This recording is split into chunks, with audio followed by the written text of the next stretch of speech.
بتا رہے تھے جناب تھوڑا سمارٹلی کھیلنا پڑے گا اس کو کنٹرول، اس کو مینیج کرنا پڑے گا. اس اگر آپ اس پہ چھاپے ماریں گے تو لوگ اس میں سے کہیں نہ کوئی قانونی راستہ نکال لیں گے، جیسے حکومت کی توجہ کم ہوگی واپس آ جائیں گے. You need to develop a system and a culture. Exactly چیزوں کو ریگولر کرنے کی ضرورت ہے. اب ذرا دوبارہ سے میچ کی طرف جائیں گے کیونکہ آپ کو معلوم ہے کہ آج کراچی میں نیشنل اسٹیڈیم میں 14 برس کے بعد جنوبی افریقہ کی ٹیم پاکستان کے اس اسٹیڈیم میں کھیلنے جا رہی ہے. جنوبی افریقہ اور پاکستان کے درمیان جو آج میچ ہوگا اس میں جنوبی افریقہ کی ٹیم نے ٹاس جیت کر پہلے بیٹنگ کرنے کا فیصلہ کیا ہے اور اسی حوالے سے بات کریں گے. ہمارے ساتھ موجود ہیں ہمارے سینئر سپورٹس رپورٹر، ان سے بھی ہم جانیں گے بھائی کہ یہ جو فیصلہ ہوا ہے یہ پاکستان کے حق میں کتنا بہتر ہوگا. عمران بٹ اور نعمان علی، اسپنر نعمان علی اور عمران بٹ جناب آج ڈیبیو کر رہے ہیں. دونوں کو آج ٹیسٹ کیپ ایوارڈ ہوئی ہے. یہ دیکھیں جناب یونس خان صاحب جو ہیں وہ ٹیسٹ کیپ ایوارڈ کر رہے ہیں عمران بٹ کو، اور ساتھ ہی انہوں نے نعمان علی کو بھی ٹیسٹ کیپ ایوارڈ کی ہے. اینڈ اٹس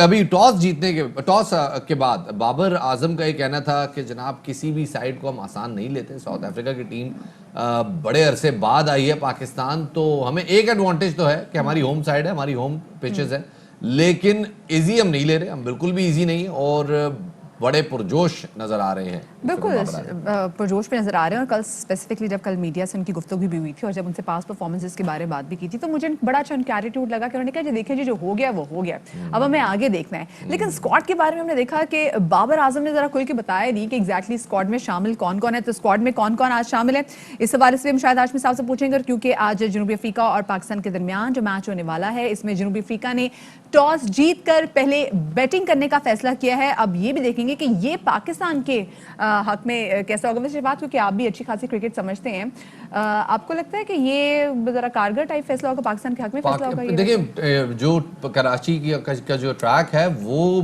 ہمیشہ سے تھوڑا سا بیٹنگ فرینڈلی ہوتا ہے اور اسپنرز کو سپورٹ کرتا ہے. فاسٹ بالرز جو ہے وہ زیادہ نہیں رہتے. شفاعت ہمارے پاس بھی جو بیٹسمین موجود ہیں تو پاکستان کا اگر آپ اسکواڈ دیکھیں جس میں عابد علی ہیں، عمران بٹ ہیں جو کہ آج ڈیبیو کر رہے ہیں، اظہر علی ہیں، بابر اعظم ہیں، فواد عالم ہے، محمد رضوان ہیں، فہیم اشرف ہیں، حسن علی ہیں، نعمان علی ہے، یاسر شاہ، شاہین آفریدی. 2 اسپنرز جناب ہمارے ساتھ موجود ہیں، حسن علی، شاہین آفریدی.